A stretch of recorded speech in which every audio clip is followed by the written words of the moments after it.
Om Namo Bhagavate Vasudevaya. Om Namo Bhagavate Vasudevaya. Om Namo Bhagavate Vasudevaya. Narayanam Namaskritya Naram Chaiva Narottamam Devim Saraswatim Vyasam Tato Jayamudirayat. Nashtaprayasho Bhadreshu Nityam Bhagavata Sevaya Bhagavati Uttama Shloke Bhaktir Bhavati Naishtiki. Om Ajnanatimirandasya Gnananjanashalakaya Chakshurunmilitam Yena Tasmai Shri Gurave Namaha. Om Vishnupadaya Krishna Preshthaya Bhutale Srimate Bhaktivedanta Swamniti Namine Namaste Saraswate Deve Gauravani Pracharine Nirvishesha Shunyavadi Paschatya Deshatarine Jai Shri Krishna Chaitanya Prabhu Nityananda Shri Advaita Gadadhara Shivasadi Gaura Bhaktarunda Hare Krishna Krishna Krishna Hare Hare Hare Rama Rama Rama Hare Hare.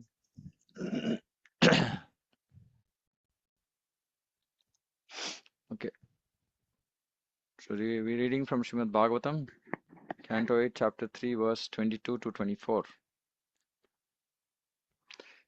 यस्य ब्रह्मादयो देवा वेदालोकाश्चराचराः नामरूपविभेदेन फल्ग्या च कलया कृताः यथार्चिषोऽग्ने सवितुर्गभस्तयो निर्यान्ति संयान्ति असकृत्स्वरोचिषः तथा यतोऽयं गुणसम्प्रवाहो बुद्धिर्मनः खानि शरीरसर्गाः स वै न देवासुरमर्त्यतिर्यन्नस्तिरीन संसण्ढो न पुमान् न जन्तुः नायं गुणः कर्म न सन्नश्चासन् निषेधशेषो जयतादशेषः. The Supreme Personality of Godhead creates his minor parts and parcels, the Jiva Tattva, beginning with the Lord Brahma, the demigods and the expansions of Vedic knowledge in Sama, Rig, Yajur and Atharva, and including all other living entities, moving and non-moving, with their different names and characteristics. Supreme Personality Godhead, he creates all these jivas. As the sparks of a fire or the shining rays of the sun emanate from their source and merge into it again and again, the mind, the intelligence, the senses, the gross and subtle material bodies, and the continuous transformations of the different modes of nature all emanate from the Lord and again merge into him. So everything comes from the Lord and everything goes back into him. He is neither demigod nor demon, neither human nor bird or beast. He is not woman, man or neuter, nor is he an animal. He is not a material quality, a fruitive activity, a manifestation or non-manifestation. He is the last word in the discrimination of Neti Neti and is unlimited. All glories to the Supreme Person of Godhead. So this is the Neti. He is not this, he is not this, he is not this, he is not this, he is not this. He is unlimited. This is a summary description of the Supreme Person of Godhead's unlimited potency. That Supreme One is acting in different phases by manifesting his parts and parcels, which are all simultaneously differently situated by his different potencies. Parasya Shaktir Vividhaiva Shuyate. Each and every potency is acting quite naturally. Swabhaviki Gnana Balakriyacha. Therefore, the Lord is unlimited. Natat samaschabhyadikascha drishyate. Nothing is equal to him, nor is anything greater than him. Although he manifests himself in so many ways personally, he has nothing to do. Natasya karyam karanam cha vidyate. For everything is done by his expansions of his unlimited energy. So, unlimited potency of the Lord. Basically, the whole material and spiritual world, everything is being run by his potencies. To such an extent that in the spiritual world, he's also comes under his spiritual potency, under the Leela potency. And then he cries, then he feels bad. So everything is being done by his potencies. Now, of course, everything is being run by his potencies the way he wants it to be run. It's not that these potencies are running independently the way they want. No, they are running Mayadhyakshena Prakriti Suyate Sacharacharam. Mayadhyakshena. So everything is running as per his desire. And nobody can supersede the Supreme Lord's wish. We are the only unfortunate souls in the whole creation who don't want to follow what he says, want to do our own independent stuff. So then we are put under control of his external energy till we are rectified, till we become sane enough to stop remaining independent and align with his requirements. And it might take us lifetimes to get there. जिजीविषेनाहं इहामुया किम् अन्तर्बहिश्चावृते तृतयेभ योन्या इच्छामि कालेन न यस्य विप्लवस्तस्यात्मलोकावरणस्य मोक्षम्. I do not wish to live anymore. Oh. So Gajendra has reached the end of his desire to live. I do not wish to live anymore after I am released from the attack of the crocodile. So he was confident of his release. But he's saying, I don't want to live, I don't wish to live anymore. What is the use of an elephant's body covered externally and internally by ignorance? I simply desire eternal liberation from the covering of ignorance. That covering is not destroyed by the influence of time. The covering remains life after life. Whatever tamoguna, rajoguna, whatever influence we are under has been going on for time immemorial. Time also doesn't destroy. So now that Gajendra has come to his senses, he's saying, I don't want to live in this body of an elephant anymore, just full of ignorance. So we should also desire like this. We want to get out of this ignorance. Of course, we don't have to leave our body for that, but we have to leave our consciousness, our thinking. We have to leave the materially contaminated mind behind. In this material world, every living entity is covered by the darkness of ignorance. Therefore, the Vedas enjoin that one should approach the spiritual master and approach the Supreme Lord through the spiritual master. He is described and offered prayers in the Gautamiya Tantra. Om Ajnana Timirandasya Gnananjana Shalakaya Chakshurunmilitam Mena. So this is Unmilitam Mena, not Unmilitam Mena. Unmilitam Mena. Unmilitam Mena. Tasmai Shri Gurave Namaha. I offer my respectful obeisances unto my spiritual master, who with the torchlight of knowledge has opened my eyes, which were blinded by the darkness of ignorance. So one is expected to come out of ignorance with initiation. That is why we are offering respectful obeisances to our spiritual master, who has opened our eyes. We can't afford to remain in the mode of ignorance even after the initiation. That's why that initiation is a very, very serious stage in our life, spiritual life. Diksha Kale Bhakta Kare Atma Samarpan. So we have to surrender our freedom, which is being driven by modes. Especially we have to come out of ignorance. Not knowing what is right, what is wrong, not knowing what needs to be done, what should not be done.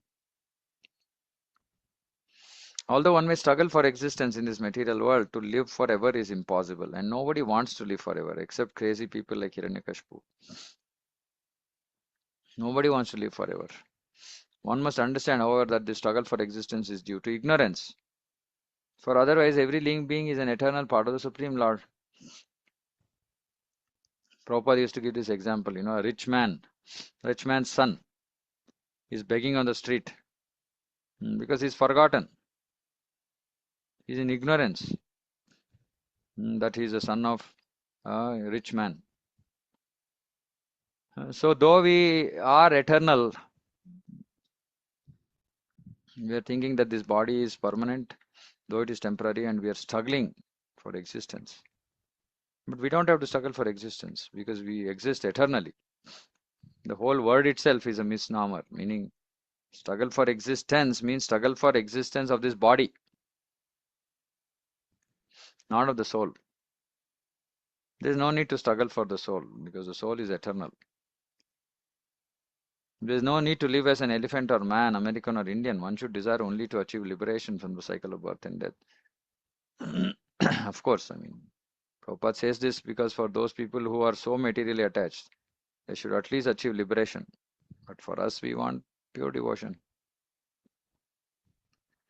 Because of ignorance, we consider every life offered by nature to be happy and pleasing. Like Indra was happy even in the form of a pig. But in the degraded life within this material world, uh, from life of Lord Brahma down to that of an ant, no one can actually be happy. This is a reality. We can be in an illusion of happiness because real happiness is not connected to the body. Really happiness is connected to the soul. So even by chance somebody is materially happy, it is still an ignorance because they can't actually be happy. We are making so many plans to live happily, but there cannot be any happiness in this material world. However, we may try to make a permanent settlement in this life or that.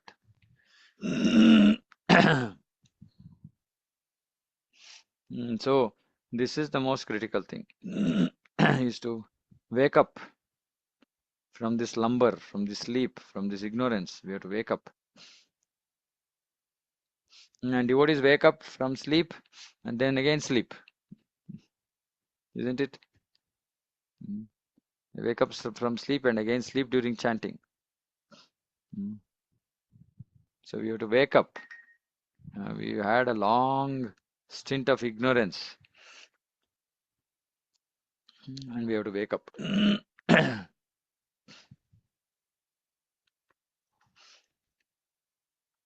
Soham Vishvasujam Vishwam Avishwam Vishvavedasam Vishvatmanam Ajam Brahma Pranatosmi Parampadam. Now fully desiring release from material life, I offer my respectful obeisances unto that Supreme Person, who is the creator of the universe, who is himself the form of the universe, and who is nonetheless transcendental to this cosmic manifestations. He is himself the creator, he is himself the person, he is himself the form of the universe, he is everything, because everything is coming from him. He is the supreme knower of everything in this world, the super soul of the universe. He is the unborn, supremely situated Lord. I offer my respectful obeisances.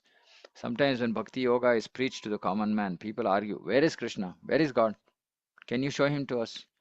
In this verse, the answer is given that if we are sufficiently intelligent, we must know that there is someone who has created the entire cosmic manifestation, who has supplied and has become the ingredients of this cosmic manifestation, who is eternally existing, but who is not within the cosmic manifestation. Simply on the basis of this suggestion, one can offer respectful obeisances unto the Supreme Lord. This is the beginning of devotional service. Simple logic Krishna Prabhupada is giving. You have to if you are intelligent, if you are sufficiently intelligent, but this is the problem.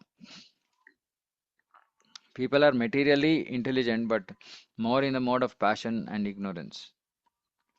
Intelligence is also in the three modes. Now we have to be in the platform of goodness to be able to use our intelligence to understand higher matters.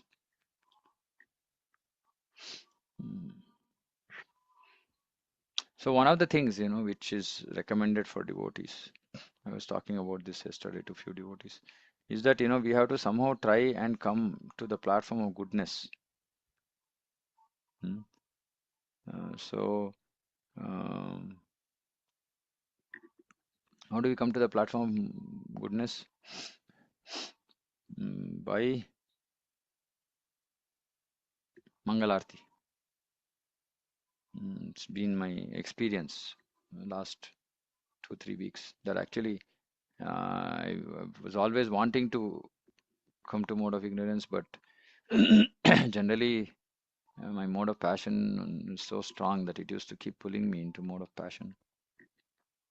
Now I can see that just every day we are attending Mangalarti at Limau, and it's just actually created a lot of come down to goodness or whatever, raised to goodness. So very peaceful. Mm, Mind is peaceful, silent, not getting too agitated. Mm. So Mangalarti has effect. So I was telling devotees, and our Mangalarti is only one kartal, one mridanga, and silent. Least the musical instruments should not come in the way of devotees meditating on the meaning of the song Urvastaka and going into it, right? Um, so I was saying we are in we are in ignorance when we sleep, and as soon as we get up, though Brahma Murta is supposed to be for mode of goodness, our conditioning is so bad that we switch from Tamoguna to Rajoguna. Unfortunately, we don't get to Satvaguna at all. And Mangalarti is supposed to bring us to Satvaguna. So it's a good habit, good practice to somehow adjust our life such that we can get up and come in Mangalarti. And I was telling devotees saying that at least Samsara Dava, 20-25 minutes, be there. If you don't have more time, if you have to chant because you have to leave for office, etc. At least Samsara Dava peacefully, without any distraction, completely absorbed, can help us, pull us out of our lower modes. And if we can come out of our mode of ignorance, then our body will also require lesser sleep. That will also benefit a lot. योगरन्धितकर्माणो हृदियोगविभाविते योगिनोऽयं प्रपश्यन्ति योगेशं तं नतोऽस्मि अहम्. I offer my respectful obeisances unto the Supreme, the Super Soul, the Master of all mystic yoga, who is seen in the core of the heart by perfect mystics when they are completely purified and freed from the reactions of fruitive activity by practicing Bhakti Yoga. Of course, mystics don't see Paramatma in their heart. Premanjana Churita Bhakti Vilochanena. They see Yam Shama Sundaram. So, other yoga means mystic yoga, Gnana yoga. They will see Paramatma. The king of elephants, Gajendra, simply accepted that there must be someone who has created this cosmic manifestation and has supplied its ingredients. This should be admitted by everyone, even the most determined atheists. Why then do the non-devotees and the atheists not admit this? The reason is that they are polluted by the reactions of their fruitive activities. One must be freed from all the dirt accumulated within the heart due to fruitive activities performed one after another. One must wash off this dirt by practicing Bhakti Yoga. Yoga Randhita Karmanaha. As long as one is covered by material nature's modes of ignorance and passion, there is no possibility of understanding the Supreme Lord. See, it's so important that we at least have to come to goodness, if not Shuddha Sattva. Shuddha Sattva is not only goodness not affected by passion and ignorance, but it's also direct devotional service, Shuddha Sattva. Tada Hare Rajastamo Krishna Bhava. Prabhu. Prabhu, the last line which you read, one must Wash off his the dirt. fruity activities create a dirt in the heart. One must be freed from all dirt accumulated within the heart due to fruitive activities. Yeah. Fruitive activities Dirt is basically means Mhm. that our desire for sense gratification. Mm, okay. That's all. So because of those desires, there's so much of Kama, Krodha, Lobha, Moha, Mada, Matsarya which is in the heart. So that has to be freed. And that has to get washed off by Bhakti Yoga. Actually, Bhakti Yoga is the most powerful because even the other forms of yoga don't see perfection without bhakti. They can't reach their goals. Bhakti yoga is so powerful. And for us, double benefit with Chaitanya Mahaprabhu, Cheto Darpana Marjanam. So this dirt gets washed off very fast in comparison with other processes. Very quickly it can get washed off, provided we chant nicely. So the chanting is the key. And again, my observations about chanting. Most devotees chant very silently. Actually, it won't help. Very clearly, our acharyas have said chant loudly. Why are we changing it? I can't understand. Devotees get into wrong practices. And they chant in their mind. If we had to chant in our mind, then our acharyas would have said chant in the mind. No, but Prabhupada repeatedly said chant loudly. Because everything, see, we don't know how these things work. We have to understand this. We really don't know how these things work. When somebody has said something, we should just accept it. We should not use our intelligence to not follow things by giving our own reasoning. Hmm. So we have to chant loudly.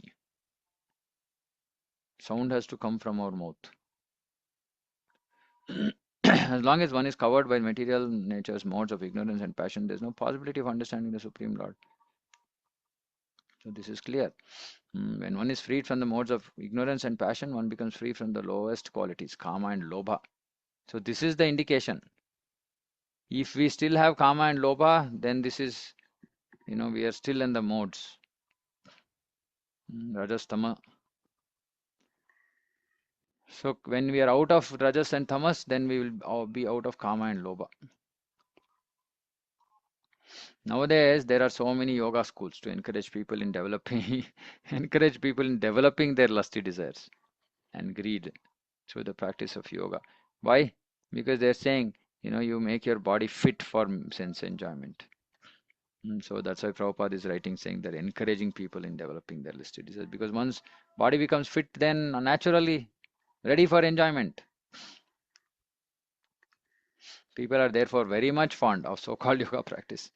The actual practice of yoga, however, is described here as authoritatively stated in Srimad Bhagavatam. Dhyanavastita tadganena manasa pashyanti yam yogina. Yogi is one who always meditates on the lotus feet of the Supreme Lord. Premanjana churita bhakti vilochanena. The bhakti yogi constantly sees Shama Sundara, beautiful Lord Krishna with his blackish bodily hue. Because the king of elephants, Gajendra, thought himself an ordinary animal, he thought himself unfit to see the Lord. In his humility, he thought that he could not practice yoga. In other words, how can those who are like animals in the bodily concept of life and who have no purity of consciousness practice yoga? In the present day, people who have no control over their senses, who have no understanding of philosophy, and who do not follow religious principles or rules and regulations are nonetheless pretending to be yogis. Now, which is true of every yoga class, mostly. Isn't it? They themselves don't have control over their senses. They don't even want control over their senses. They don't even know that they should have control over their senses. They have no understanding of any philosophy except keep the body fit and enjoy. And they do not follow any yama niyama religious principles. But they're still pretending to be yogis. This is the greatest anomaly in the practice of mystic yoga. Useless, worthless in this Kali Yuga. Namo namastubhyam asahya vega shaktitrayaya Gunaya Prapannapalaya Duranta Shaktaye Kadindriyanam Anavapya Vartmane. My Lord, you are the controller of formidable strength in three kinds of energy. You appear as the reservoir of all sense pleasure and the protector of the surrendered souls. You possess unlimited energy, but you are unapproachable by those who are unable to control their senses. Godasas cannot approach Krishna. Offer my respectful obeisances unto you again and again. Kama, Krodha, Lobha. Attachment, greed, and lust are three formidable forces that prevent one from concentrating upon the lotus feet of the Supreme Personality of Godhead. See, very, very powerful statement. If you are not able to focus on our chanting, if you are not able to focus on hearing the holy name, reason is reason is attachment, greed, and lust. Hmm.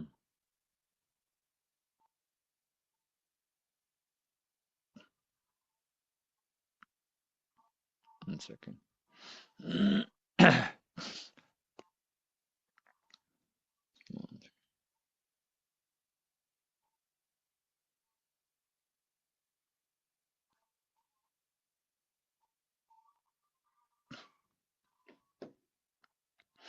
These forces act because the Supreme Lord does not like to be realized by non-devotees and atheists.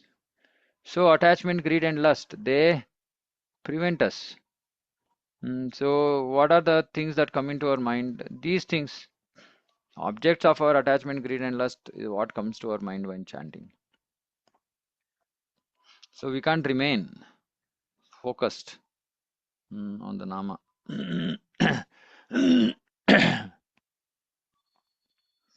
Hmm. However, when one surrenders unto the lotus feet of the Lord, these impediments are withdrawn and one can realize the Supreme Lord. Of course, so this happens after a lot of practice. We being able to concentrate our mind upon the form of the Lord. A lot of sadhana is required. You can't hear. Can't hear? Others also can't hear? No, we are able to hear too. Okay. So this concentrating upon the lotus feet of Krishna or the form of the Lord, it takes it's a next stage of concentration. Why we are recommended to actually concentrate on the sound? Because it's easier to concentrate on the Hare Krishna Mahamantra in the sense that Hare Krishna Mahamantra has 16 names, and even if you end up concentrating at least on one or two names, you at least end up hearing one or two names. But while concentrating on the lotus form of the Lord, on the form of the Lord, we either concentrate or we don't concentrate, right? So it is more difficult to concentrate on the form of the Lord when our mind is driven by attachment, greed, and lust, right? So it's mercy for us that we are actually given this process of chanting. It's relatively much easier to concentrate the mind on the chanting than on the form, because focus on the form requires more concentration, more absorption. But when one surrenders unto the lotus feet, now this surrender is not some theoretical thing. Surrenders means that now 24 hours the devotee is just thinking about Krishna. He is in Krishna consciousness, which means that he has given up attachment, greed, and lust. He doesn't think he is the doer. He completely depends on Krishna. He's doing everything that is favorable for his devotion. He's giving up everything which is um, which is not favorable. Hmm? So he can realize the Supreme Lord. All the impediments are withdrawn. Therefore, the Lord is the protector of the surrendered soul.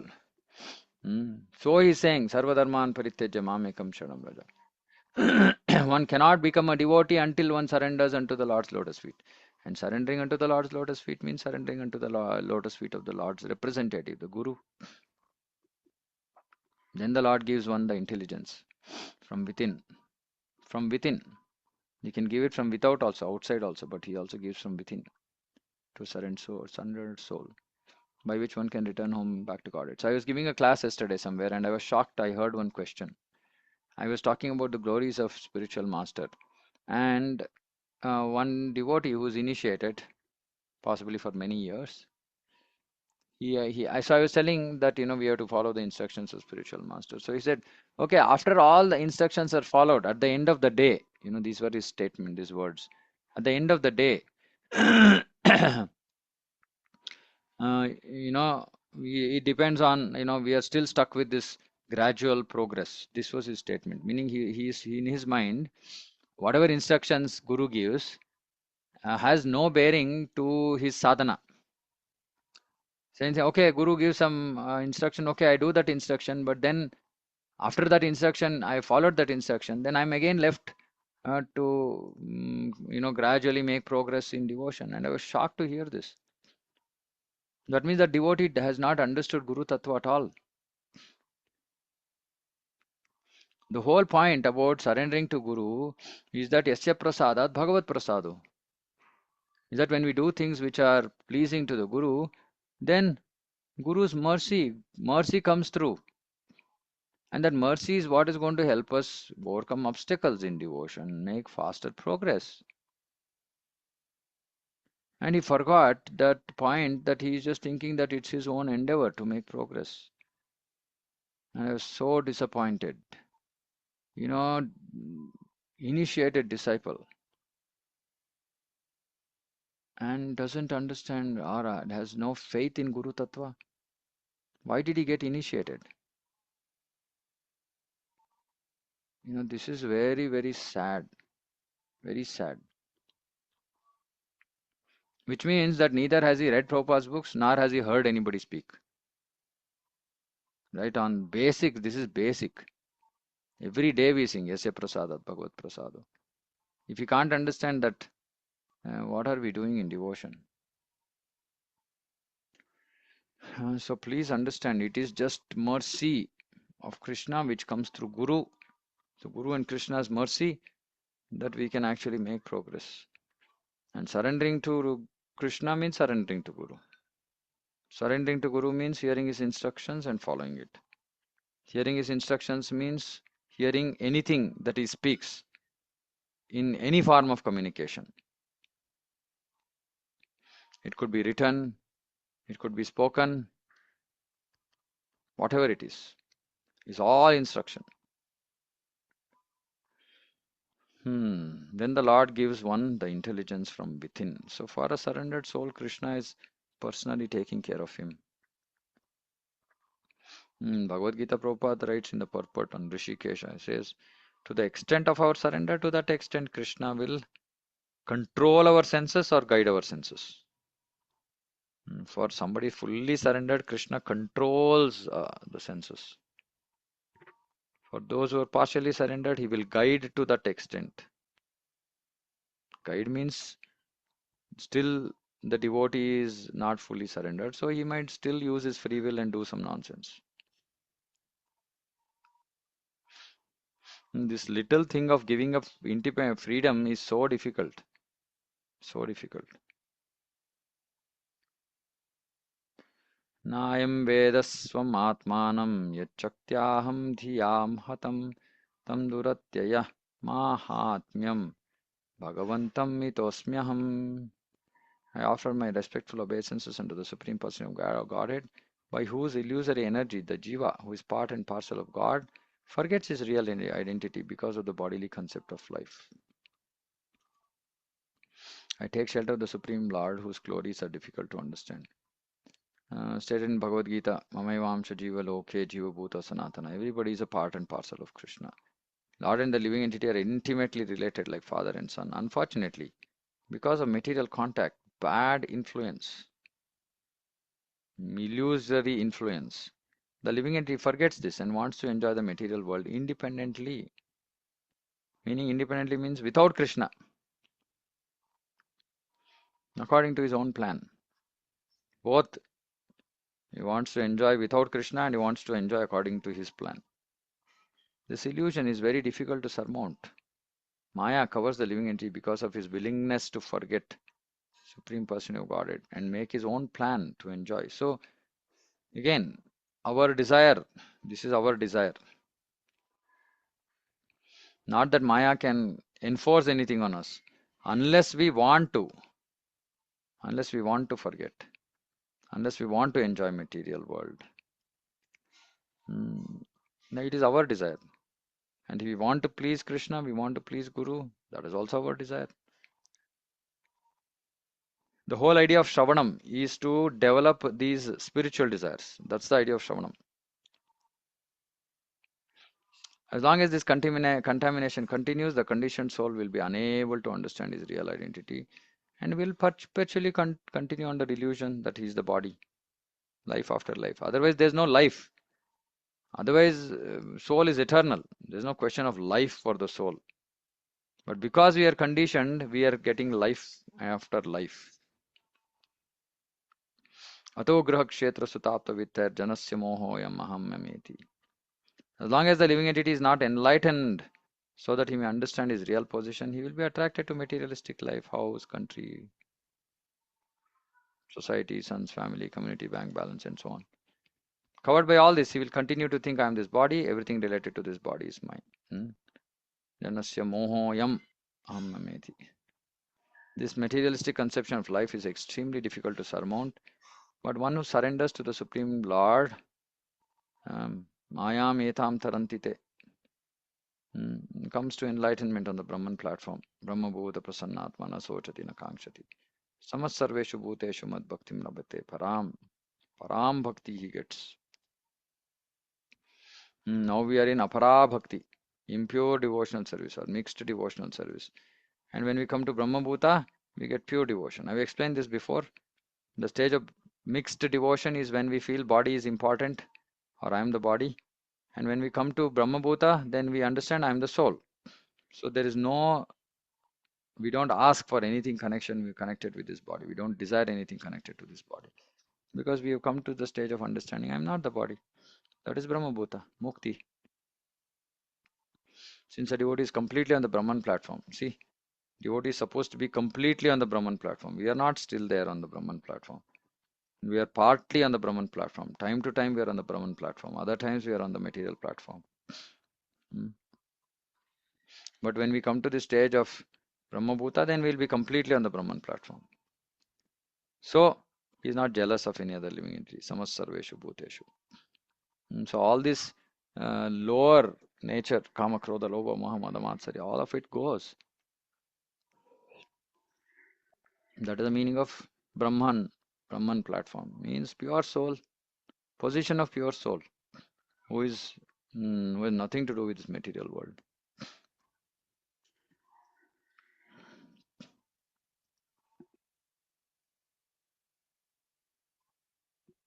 Okay, I think I'll stop here.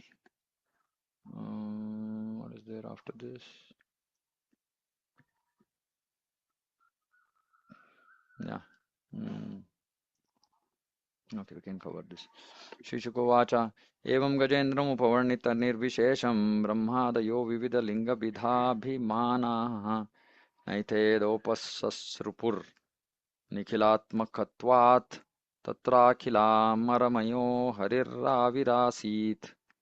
Shukadeva Goswami continued, when the king of elephants was describing the supreme authority, without mentioning any particular person, very interestingly, he didn't call out anybody's name. He did not invoke the demigods headed by Lord Brahma, Shiva, Indra, Chandra. Thus none of them approached him. However, because Lord Hari is the super soul, Purushottama, he appeared before Gajendra. From the description of Gajendra, he apparently was aiming at the supreme authority, although he did not know who the supreme authority is. He conjectured there is a supreme authority who is above everything. Under the circumstances, the Lord's various expansions, such as Brahma, Shiva, Chandra, Indra, all thought Gajendra is not asking our help, he is asking the help of the Supreme, who is above all of us.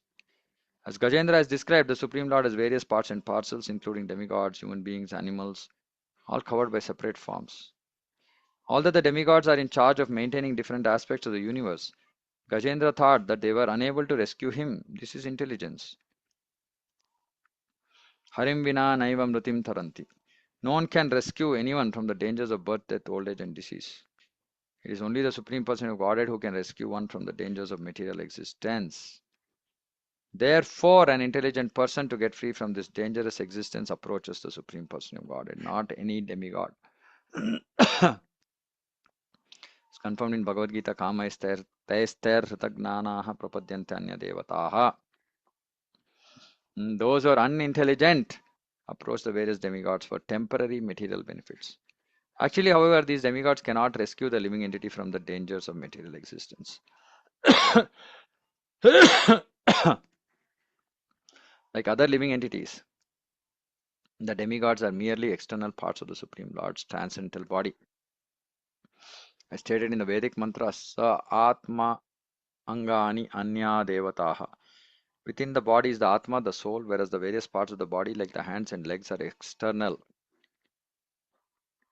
Similarly, the Atma of the entire cosmic manifestation is Narayana, Lord Vishnu, and all the demigods, human beings, and other living entities are parts of his body. We understand all this. It may also be concluded that since a tree lives on the strength of its root, and when the root is nourished with water, all the parts of the tree are nourished, one should worship the Supreme Person of Godhead, who is the original root of everything. Although the Supreme Person of Godhead is very difficult to approach, he is very near to us because he lives within our hearts. As soon as the Lord understands that one is seeking his favor by fully surrendering, naturally he immediately takes action. But the important thing is fully surrendering.